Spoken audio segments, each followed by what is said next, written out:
ये झारखंड है, झारखंड को बिहार से अलग किया गया है और ये झारखंड का ज़िला गोड्डा है।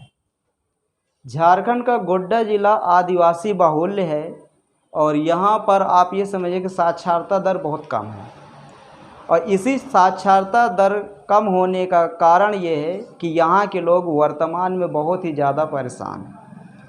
अब क्यों परेशान हैं, इसके पीछे क्या कारण है, पूरी जानकारी मैं आपको दे रहा हूँ, तो वीडियो में बन रहे शुरू करते हैं। झारखंड का ये गोड्डा ज़िला है और इस गोड्डे ज़िले में अभी अडानी साहब एक पावर प्लांट लगाए हैं और अडानी का जो पावर प्लांट यहाँ पर लगाया गया है उससे गोड्डा में बहुत ही ज़्यादा मात्रा में प्रदूषण फैल रहा है। यहाँ के लोग नई नई बीमारियों के शिकार हो रहे हैं और अडानी साहब भारत सरकार और राज्य सरकार से मिल करके जो ज़मीन की कीमत होनी चाहिए थी 1 करोड़, उस ज़मीन की कीमत उन्होंने दिया है 10 लाख रुपए और सारी ज़मीन कब्जा लिए। और आप ये समझिए कि यहाँ से बिजली बनाई जाती है और वो बिजली किसे सप्लाई की जाती है, बांग्लादेश को। यहाँ से बिजली बना के अडानी साहब बांग्लादेश को बिजली देते हैं और अडानी साहब भारत का कोयला भी यूज नहीं करते। अडानी साहब ऑस्ट्रेलिया से कोयला मंगाते हैं और वो कोयला यहाँ पर आता है और ताप विद्युत केंद्र यहाँ पर खोला गया है अडानी साहब के द्वारा और वो उड़ीसा के माध्यम रास्ते यहाँ पहुँचता है। और यहाँ आप समझ सकते हैं कि अगर ताप विद्युत केंद्र किसी जगह पर खोला जाएगा तो वो आसपास का एरिया कितना ज़्यादा प्रदूषित होगा। जैसे कि हमारे कानपुर में पनकी ताप विद्युत केंद्र है। आप कानपुर चले जाइए, आपको लगेगा कि शुद्ध ऑक्सीजन नहीं मिल रही है, आपको घुटन सी महसूस होगी, विशेष करके कानपुर के पनकी वाले एरिया में। सेम यही कंडीशन यहाँ झारखंड के गोड्डा में देखने के लिए मिलती है और यहाँ के लोग काफ़ी ज़्यादा मात्रा में आवाज़ भी उठाते हैं, लेकिन उनकी आवाज़ों को स्थानीय सरकारों के द्वारा, राज्य सरकारों के द्वारा और केंद्र सरकारों के द्वारा दबा दिया जाता है। और ये कहीं ना कहीं वहाँ के लोगों के लिए गलत है, क्योंकि आप पहले तो उनकी ज़मीन खरीद लिए और वो भी जितना देना चाहिए उतना उनको मुआवजा नहीं दिए।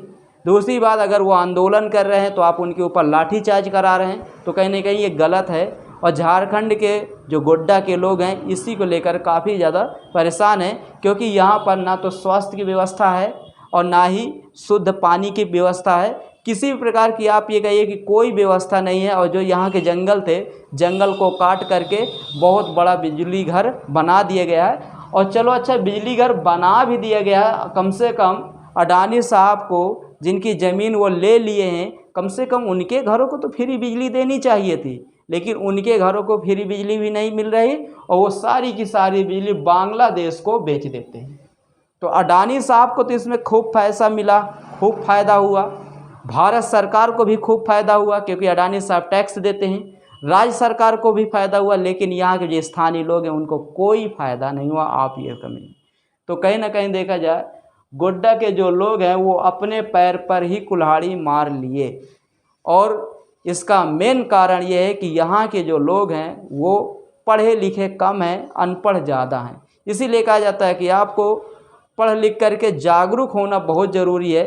आपको किताबी ज्ञान की ज़रूरत नहीं है, आपको सामाजिक, राजनीतिक और आर्थिक ज्ञान की ज़रूरत है। आप वन लाइनर मत पढ़िए, आप थ्योरिकल पढ़िए, आप कुछ भी पढ़िए, समझदारी के साथ पढ़िए, कुछ भी सीखिए समझ के साथ सीखिए, तो आपका कोई शोषण नहीं कर पाएगा। नहीं तो ऐसे ही गोड्डा ज़िले के जैसे आदिवासी हैं उनके साथ जो अडानी साहब किए हैं शोषण, वैसे आपके साथ भी शोषण हो सकता है। तो दोस्तों, आपकी क्या राय है? क्या अडानी साहब के खिलाफ़ भारत सरकार को एक्शन लेना चाहिए या भारत सरकार को कोई अलग कदम उठाने चाहिए जिससे गोड्डा के जो निवासी हैं उनको लाभ मिल सके, वहाँ पर स्वास्थ्य और शुद्ध पेयजल की भी व्यवस्था की जा सके?